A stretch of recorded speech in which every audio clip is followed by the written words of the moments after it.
J'ai déjà mentionné le livre de Marie Daly, Beyond God the Father, dans un ancien enregistrement, notamment le chapitre 2, Exorcising Evil from Eve, donc exorciser le mal d'Ève. Et je voulais revenir dessus parce que je le lisais pas mal ces temps-ci. Et Marie Daly, c'est une théologienne, une philosophe et une féministe radicale. Elle s'intéresse du coup dans ce livre surtout à la religion chrétienne en relation à la montée du féminisme, vu qu'elle a écrit ce livre en 1973. Donc elle reprend pas mal de jargon religieux pour les réadapter à la cause féministe. Et donc je vais lire une première section, vu que chaque chapitre est divisé en plusieurs sections, qui s'appelle « Les effets du mythe ». Et la question qu'elle se pose du coup, c'est qu'est-ce qui fait que les femmes ont tellement de haine envers elles-mêmes et envers les autres femmes, une faible estime de soi, etc. etc. Et elle dit que du moment que le mythe du féminin, ou plutôt du vice féminin, domine la conscience générale, cela légitimise la victimisation des femmes et leur oppression de la part des hommes et des autres femmes. Donc voilà ce qu'elle nous dit. Il est d'ores et déjà établi que chaque groupe opprimé est caractérisé par le fait qu'il a intériorisé la conscience de l'oppresseur, comme le dit Freire, donc F-R-E-I-R-E, pédagogue brésilien. L'opprimé souffre de la dualité qui s'est établie dans son être. Il tend à une existence libre et en même temps il la craint. Il est à la fois lui-même et son oppresseur. En tant qu'être fragmenté et contradictoire, l'opprimé ne réalise pas que l'oppresseur a envahi sa psyché à un degré paralysant et que l'oppresseur existe à travers lui. Il est enfermé dans un schéma de comportement défaitiste. Ce problème est encore plus exacerbé chez les femmes, l'autre par excellence. Les femmes veulent se manifester mais se réduisent au silence.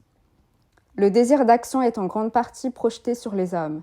Au lieu de vivre de façon authentique, les femmes vont endosser des rôles qui sont façonnés par et pour les hommes. Lorsqu'une rebelle tente d'élever la voix et d'assumer sa propre identité, elle se heurte à une existence menacée dans une société sexiste. C'est en partie parce que les hommes et les femmes s'identifient aux intérêts du groupe dominant et voient la femme rebelle comme l'ennemi à abattre. Il se peut aussi qu'en l'attaquant, les femmes attaquent aussi l'homme, dans le sens où elle est une victime de substitution, un souffre-douleur plus vulnérable pour de la colère refoulée. Il semble que le sexisme génère une incapacité à localiser la source du problème, la cause de la destruction. La religion patriarcale vient intensifier le processus au travers duquel les femmes intériorisent la conscience de leur oppresseur. Le jugement masculin ayant été assimilé au jugement d'un dieu mâle, il devient alors le devoir religieux des femmes d'accepter le fardeau de la culpabilité, se voyant au travers du regard d'un homme misogyne. Phew. Donc dans cette section qui se nomme les effets du mythe, le point important d'après moi, c'est lorsque Marie Daly parle de l'opprimé qui a internalisé la conscience de son oppresseur. On peut faire le lien avec le male gaze, notamment qui a été théorisé par Laura Mulvey. Et cette citation de Margaret Atwood, qui est maintenant bien connue et citée à tout va, cette citation qui commence par male fantasies. Et de cet observateur omniprésent dont il y est fait mention, qui épie au travers d'une serrure, cet œil dans une serrure qui est constamment rivé sur nous. Donc c'est ça, avoir internalisé la conscience de l'oppresseur aussi, toujours se voir, se jauger, s'évaluer au travers du regard masculin.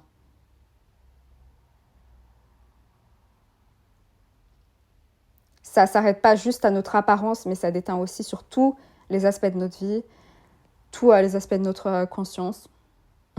Ça devient un phare interne, on s'autorégule, on adapte notre pensée, notre comportement pour ne pas dévier en fait de ce qui nous est imposé par le patriarcat. C'est pour ça que lorsque les femmes elles parlent de féminisme et d'un sujet qui pourrait potentiellement heurter la sensibilité des hommes, elles vont rajouter toujours « ouais non mais c'est pas tous les hommes ». Ou alors « ouais non je déteste pas les hommes, je suis pas misandre, lesbienne, etc. » Mais, et après elles vont donner leur avis.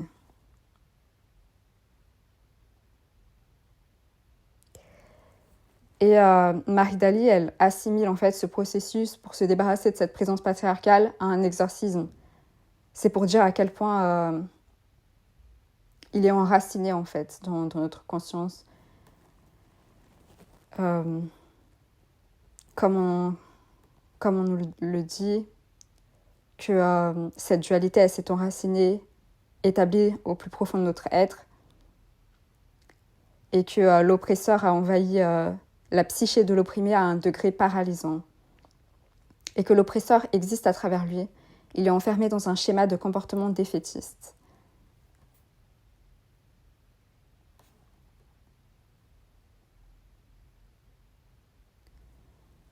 Ensuite, la prochaine section, elle se nomme « Le péché originel ». Le péché originel des femmes. Donc voilà ce qu'elle nous dit. La première étape salvifique pour chaque femme est lorsqu'elle réussit à percevoir la réalité de son péché originel, c'est-à-dire l'intériorisation de la faute et de la culpabilité.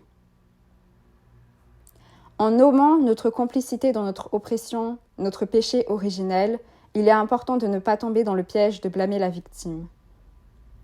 Il est trop facile et fallacieux de prétendre que c'est à cause des femmes que la société est sexiste, tout comme il est fallacieux d'avancer que c'est la faute des Noirs si la société est raciste ou des pauvres si la pauvreté existe. Il est également malhonnête d'utiliser des exemples de femmes ayant eu un destin exceptionnel pour soutenir l'idée que n'importe quelle femme a ce qu'il faut pour réussir. Lorsqu'il est fait mention de la complicité des femmes, il est question d'une complicité qui a été en grande mesure renforcée par la socialisation. C'est le fardeau dont a hérité les femmes et qui nous condamne à endosser le rôle de l'autre. La faute n'existe pas seulement au travers des personnes victimes, mais également au travers de structures de pouvoir qui poussent les individus à intérioriser des fausses identités. Pour la personne qui a appris à discerner le sexisme, plus rien ne sera jamais comme avant. L'espoir réside dans le fait que le groupe opprimé existe dans une relation dialectique avec le groupe privilégié. Le statut de ces derniers requiert le consentement des premiers à la situation oppressive. Le reconnaître nous ouvre un chemin vers la rédemption pour s'extraire d'une situation déshumanisante.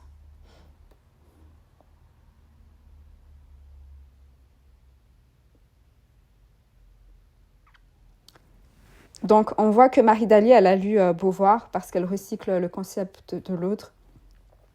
D'ailleurs, son tout premier livre à Daly, celui qu'elle a écrit juste avant Beyond God de Faveur, vu que celui-ci c'est son second livre, il se nommait L'Église et le deuxième sexe, donc en faisant référence au livre de Beauvoir.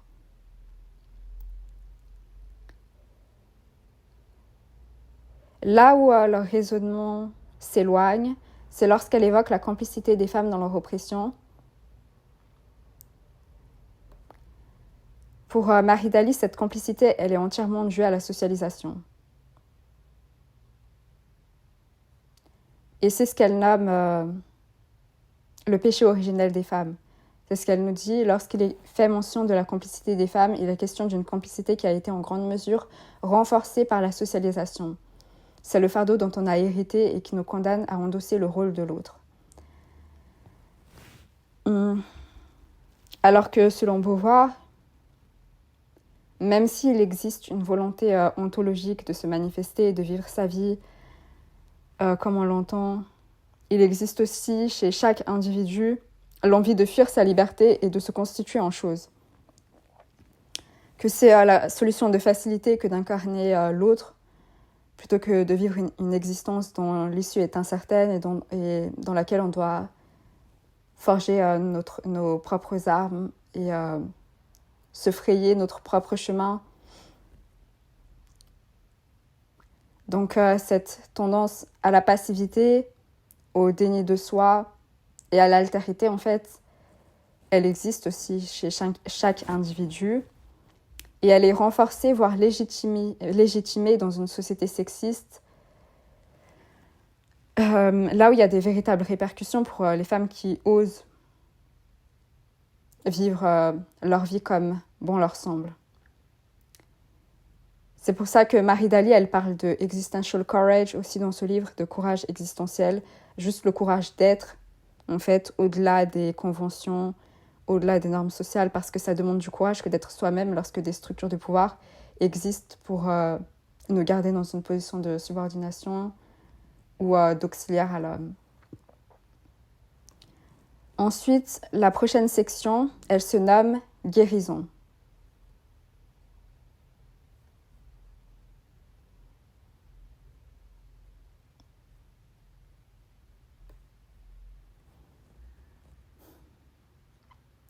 Donc ce processus de guérison exige que les êtres des deux sexes tendent vers la complétude, vers des êtres androgynes. Pour les femmes, il est question d'exorciser l'autorité patriarcale qu'elles ont intériorisée, avec son lot de sentiments dénigrants tels que un sentiment de culpabilité, d'infériorité et de haine envers soi qui s'étend aussi à toutes les femmes. Cela veut dire reconnaître que les femmes sont dans un sens littéral possédées par une structure démonique qui a envahi leur psyché, le sujet masculin, entre parenthèses, male chauviniste pig. L'éjection de cette présence aliénante veut dire affirmer que le femelle est beau dans le sens où on se découvre et où on se définit par nous-mêmes. Il est naïf de penser que ce processus va se dérouler en une seule étape. Il ne peut prendre forme qu'au travers d'une volonté de changer par des actions continues.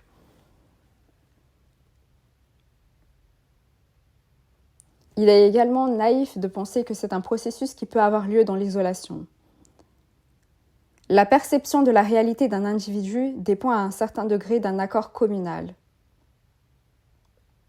Il est donc absurde de penser qu'une femme seule puisse réparer une psyché fragmentée.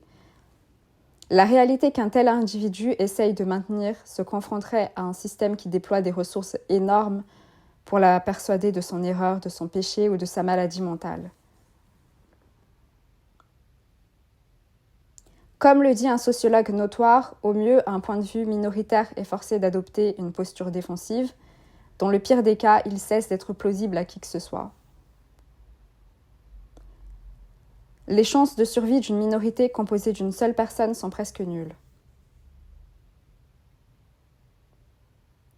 Le phénomène qui, pour les femmes, consiste à tisser des liens entre elles, exprimé par le mot sororité, est de ce fait essentiel dans le combat pour réclamer une conscience authentique, non fragmentée.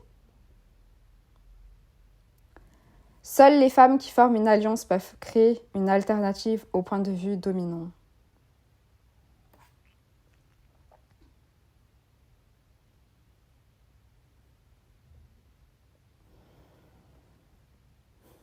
Donc, ce qui m'avait le plus marqué, c'est lorsqu'elle dit qu'on doit devenir du coup des êtres androgynes, c'est-à-dire intégrer notre énergie féminine et notre énergie masculine.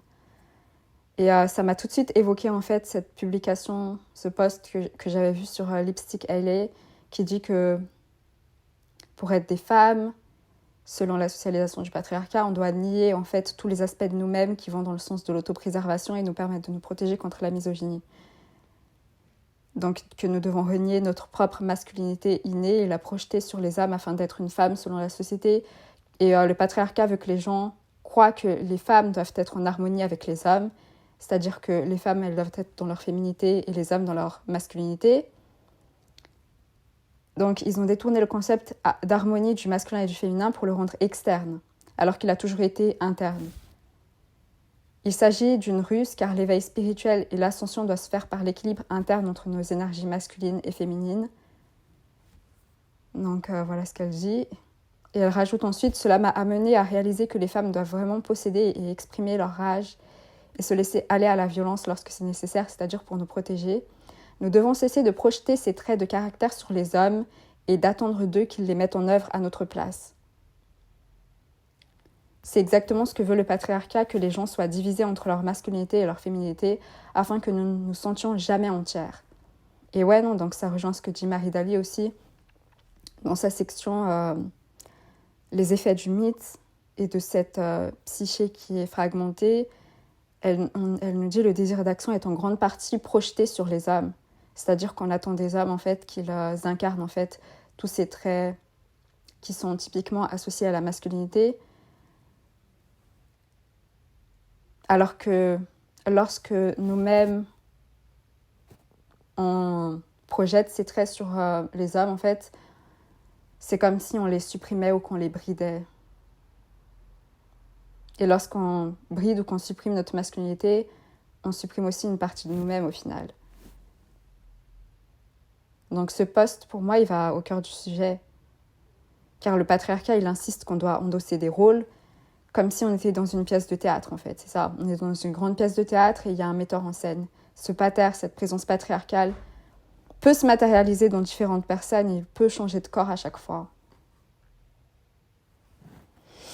Mais partout où on va, il y a toujours cette présence paternaliste qui va approuver ou désapprouver notre performance de la féminité. Ça peut passer d'un gars dans la rue qui nous dit « Ouais non, souriez madame ». Donc un inconnu en fait qui sont en droit de te dire à toi, une étrangère, de sourire. Comme un metteur en scène en fait qui donne des directions en fait, qui te donne des instructions. Ou alors ça peut être ce gars relou qui te dit « Ouais non, attention, tu vas ressembler à un homme si tu deviens trop musclé » quand tu dis que tu veux aller à la gym ou prendre de la masse musculaire. Ou alors ça peut être aussi tous ces gars random en fait qui s'insèrent dans ta journée pour essayer de t'aider entre guillemets, alors que 99% du temps ça sert strictement à rien et c'est juste de l'interférence. La dernière fois, j'étais avec ma mère dans la station de métro et on était en train de réfléchir à une solution parce qu'on était avec mon neveu et on avait la poussette. Et ma mère, elle hésitait à utiliser les escalators parce qu'on ne sait jamais, il pouvait y avoir un danger. Et là, c'est pas, il y a un gars qui sort de nulle part, qui me regarde et qui dit « Ouais, non, tu veux que je t'aide ?» Et je l'ai regardé avec une blank face comme ça, avec un visage sans expression. Et j'ai continué à parler à ma mère, je l'ai complètement ignorée. Et au final, on a juste pris l'ascenseur. Donc, les gars qui se sentent en droit de s'insérer dans n'importe quelle situation, je ne sais pas si c'est pour prouver leur masculinité, booster leur ego, ou jouer les sauveurs. Enfin, et ce jour-là, en fait, à un moment, en fait, l'escalator ne marchait pas. Donc, j'ai dû prendre les escaliers avec la poussette. Et là, il y a un gars qui prend l'initiative sans rien demander. Il saisit la poussette et il monte avec. Et moi, ça me viendrait jamais à l'esprit en fait de prendre l'initiative ou de me sentir en légitimité ou m'octroyer la liberté de toucher les affaires de quelqu'un d'autre et m'imposer dans leur espace en fait. Enfin parce qu'ils considéraient que j'aurais jamais pu réussir à le faire par moi-même peut-être, mais recevoir de l'aide quand tu l'as demandé, c'est ok. Mais quand t'as rien demandé en fait, pourquoi en fait? C'est juste de l'interférence. J'ai dû lui dire non, c'est bon, j'ai pas besoin d'aide pour qu'il lâche la poussette. À un autre moment, j'étais à la laverie. C'est quand j'étais à l'étranger. J'avais juste posé une question à une des locaux. J'avais demandé ouais, non, s'il fallait une app pour utiliser les machines. C'était une question à laquelle il fallait répondre par oui ou par non. Et là, c'est pas, il y a un gars encore qui sort de nulle part et qui dit « Ouais, non, je peux t'aider à utiliser les machines, je peux te montrer comment ça marche. » Mais c'est pas ce que j'ai demandé. J'ai simplement posé une question à la dame. Je me suis pas adressée à lui. Je lui ai littéralement rien demandé. Et après, je me rappelle, je lui avais répondu froidement. J'avais juste dit « Ouais, non, j'ai pas mon téléphone portable. » Et après ça, il s'est recroquevillé, il est resté dans son coin.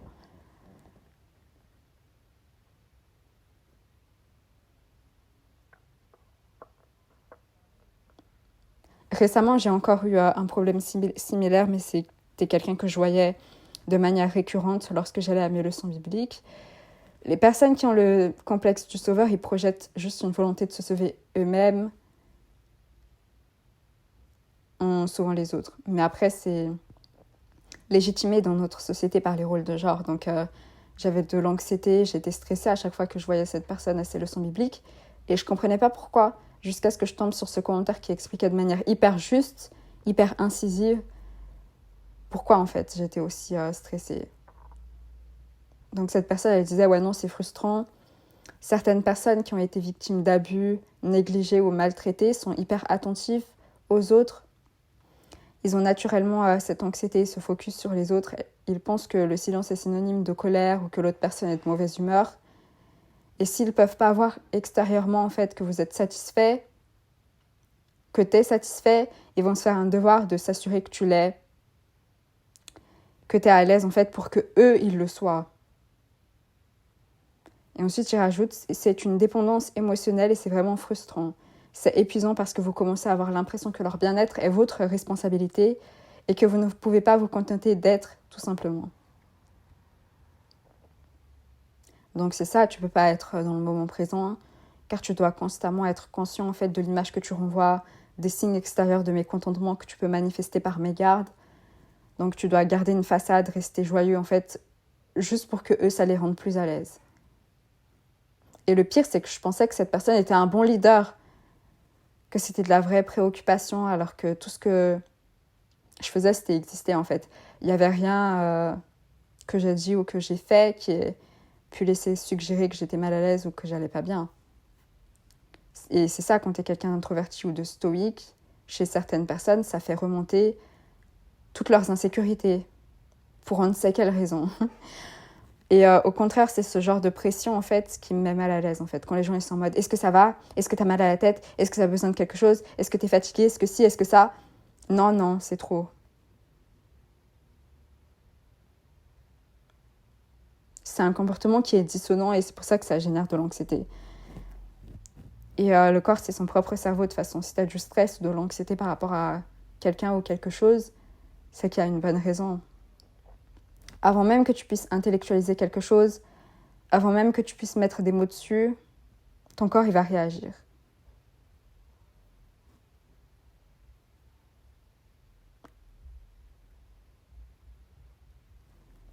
Et dans la société occidentale, on insiste pour faire une distinction entre le corps et l'intellect. Donc tout ce qui est de l'ordre de l'intuition, on va le balayer d'un revers de la main.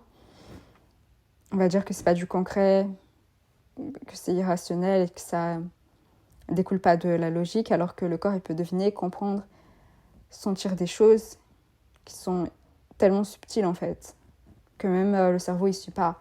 Parce que qu'est-ce que ton cerveau rationnel il va te dire si c'est un mauvais feeling par rapport à quelqu'un ou quelque chose dès le départ? Il va te dire, ouais non, donne-leur quand même une chance. Ou alors, ouais non, t'exagères. Ou alors, ouais non, c'est toi le problème. Et c'est ce que j'ai appris en 2024. Parce qu'à un moment, mon corps, il m'envoyait plein de messages d'anxiété, des signaux de détresse. Et par rapport à une situation, il me disait, vas-y pas. Et j'y suis quand même allée. Je suis allée tête la première vers quelque chose là où j'avais grave un mauvais pressentiment. Que ce soit durant les jours qui ont précédé ou qui ont suivi ce moment-là, mon système nerveux, il a tellement été mis à rude épreuve que mon système immunitaire, il en a pris un coup. Et je suis tombée malade. Je suis littéralement tombée malade parce que j'ai pas écouté mon corps, donc il me l'a fait payer. Et c'est pour ça, à chaque fois que quelqu'un me trahit ou me déçoit, en vrai, je peux pas dire ouais non, je m'attendais pas à ça de cette personne, ou alors ouais non, je suis déçue et tout en vrai, parce que en mon fort intérieur, je le savais dès le départ. Dès les premières minutes où j'ai rencontré cette personne, j'avais un mauvais pressentiment. Et ça veut pas dire ouais non, c'est forcément des gens qui sont mauvais, mais c'est juste ton corps il dit quand quelque chose est juste pas fait pour toi, quand quelque chose ou quelqu'un est pas fait pour toi. Donc ouais non, ça c'était pour la tangente. Je suis passée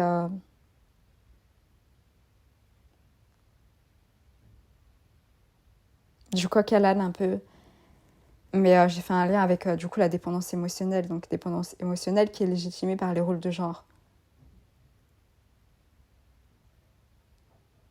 Lorsque quelqu'un fait tout son possible et on fait sa mission en fait de faire en sorte que tu montres des signes extérieurs de contentement, de satisfaction ou peu importe, ou que tu garde un sourire sur le visage H24, cette personne-là, elle le fait pour que elle se sente plus à l'aise. Enfin, eux plutôt, vu que c'est toujours des hommes qui font ça. Ils n'agiraient pas de cette façon avec un homme, en vrai. Et pourquoi ils se sentent en droit de faire ça? Parce que on en revient au rôle de genre. Et du coup, il y a beaucoup de féministes par rapport à ce concept d'énergie féminine versus énergie masculine qui ne croient pas à ces concepts et qui prétendent que c'est artificiel et que c'est inventé par le patriarcat. Mais je ne suis pas d'accord avec ça.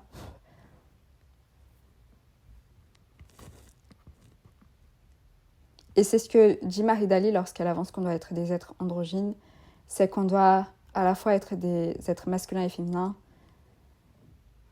Et beaucoup de femmes déplorent le manque de masculinité chez la population mâle, clament qu'ils sont de plus en plus efféminés ou soft. Quand on supprime notre masculinité, les femmes en suppriment aussi une partie de nous-mêmes. À partir du moment où on n'est pas des êtres complets ou entiers, on va penser à chaque fois qu'on doit être complété par une autre personne. Dans son intro du deuxième sexe, Beauvoir, elle dit la femme est l'autre dans une unité où les deux termes sont nécessaires l'un à l'autre.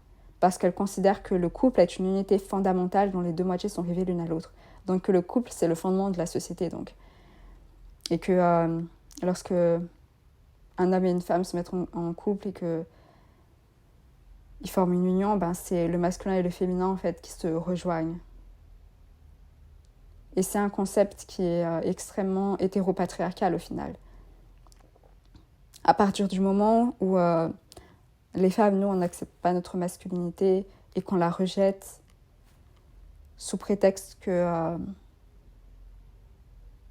non, c'est pas le rôle qui nous est assigné, ou que être masculine, c'est être pas attirante, quoi. À partir du moment où on fait ça, en fait, on va chercher cette masculinité, du coup, et la projeter à l'extérieur de soi. Donc, il n'est plus question de deux individus à part entière, en fait, mais d'une moitié et d'une autre moitié, du masculin et du féminin, comme j'ai dit. Et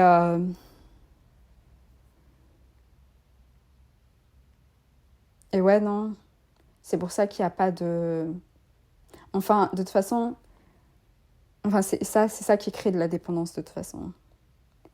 Et Valérie Solanas, dans le Scum Manifesto, elle dit évidemment que, l'idée qu'elle prône, c'est que ce soit l'individu et pas le couple, pas la communauté, ni quoi que ce soit qui soit le fondement de la société. Et elle dit que la dépendance, c'est pas de l'amour. Pour elle, l'amour, c'est pas de la dépendance. Et je suis assez d'accord avec ça.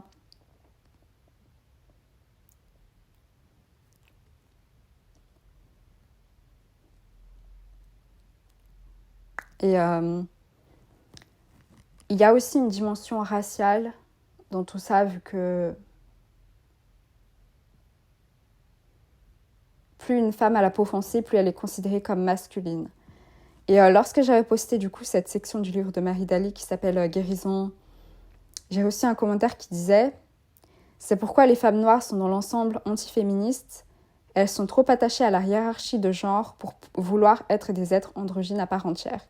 Nous voulons plus que tout être considérées comme féministes plutôt qu'humaines. » Donc je vais relire. Voilà ce qu'elle a dit. « C'est pourquoi les femmes noires sont dans l'ensemble antiféministes. Elles sont trop attachées à la hiérarchie de genre pour vouloir être des êtres androgynes à part entière. Nous voulons plus que tout être considérées comme féminines plutôt qu'humaines. » Et il y a un ton un peu accusateur dans son commentaire, mais elle n'a pas totalement tort.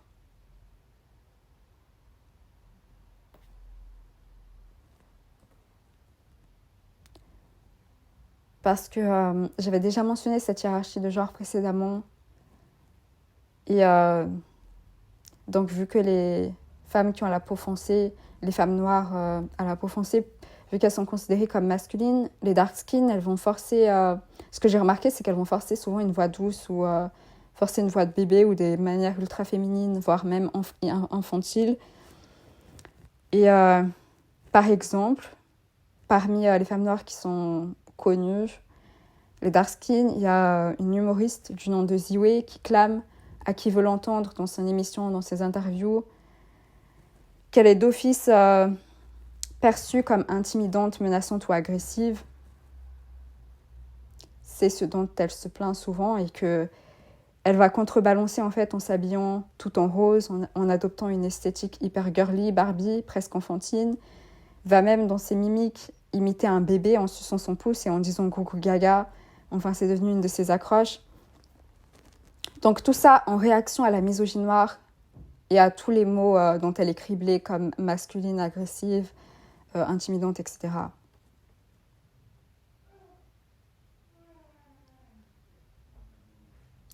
Et pour les femmes noires qui sont light skin, donc qui ont la peau un peu plus claire, elles sont quand même perçues comme masculines lorsqu'elles sont au milieu de femmes blanches, mais par rapport aux dark skin, elles sont beaucoup plus susceptibles d'être perçues comme féminines. Donc c'est un spectre, ça existe sur une échelle de 1 à 10. Et cette hiérarchie de genre, du coup, elle a réussi à créer des frictions entre les femmes, à monter les femmes les unes contre les autres. Parce que, et c'est ce que dit ce commentaire, c'est que les femmes noires, elles veulent être égales à égales avec les femmes blanches, au sommet de la féminité, ou les dépasser, voire. Et ce commentaire disait que les femmes préféraient être traitées du coup comme des ladies, comme des vraies femmes, si je puis dire, ou comme des femmes blanches, vu que les femmes blanches sont considérées comme privilégiées selon cette hiérarchie de genre. Alors que d'après moi, c'est juste une illusion, genre, être vue ou traitée comme une jolie chose, c'est encore être traité comme un objet. J'en ai rien à foutre d'être traité comme une lady, j'en ai rien à foutre de la galanterie, j'en ai rien à foutre des traitements de faveur ou d'obtenir des services de la gente masculine, parce qu'en général, c'est de la misogynie aussi, mais sous couvert de bienveillance. Et c'est pour ça que j'énumérais tout à l'heure ces différents exemples de cas où des mecs random venaient m'aider sans que je leur ai rien demandé, alors que dans 99% des cas, ça servait strictement à rien. Donc que la misogynie, elle soit hostile ou bienveillante, ça reste de la misogynie, même si ça m'a pris du temps moi-même, en fait, pour pouvoir également nommer, en fait, ces différentes anecdotes comme de la misogynie. Donc c'est les deux revers de la même médaille, ou les deux faces de la même pièce, si on veut. Et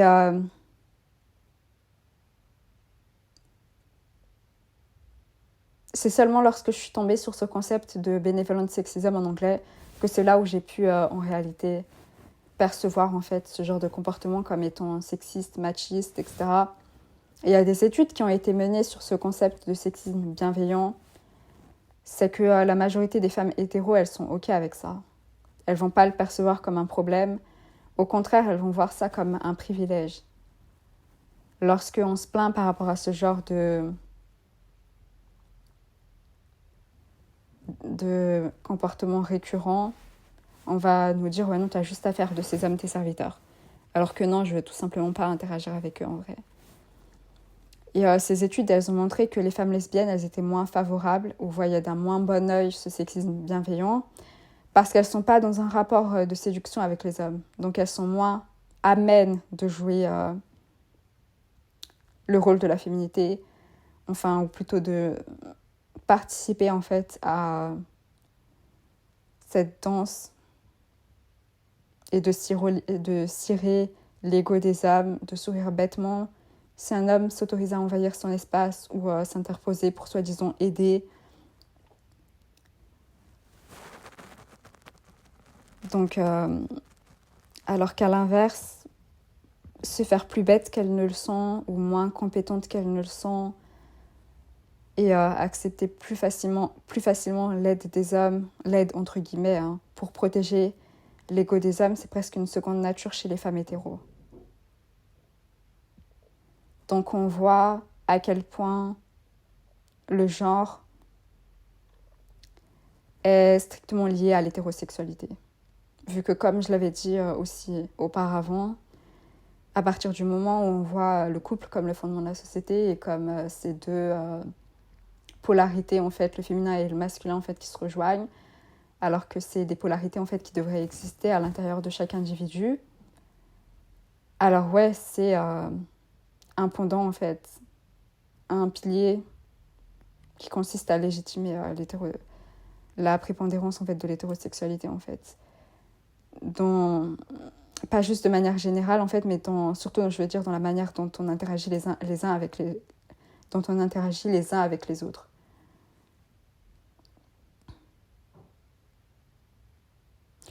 Donc voilà.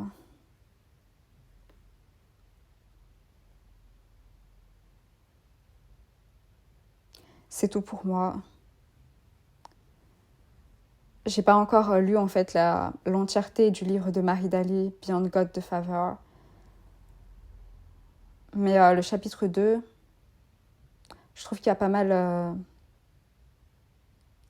de choses qui étaient pertinentes et sur lesquelles je voulais m'étendre.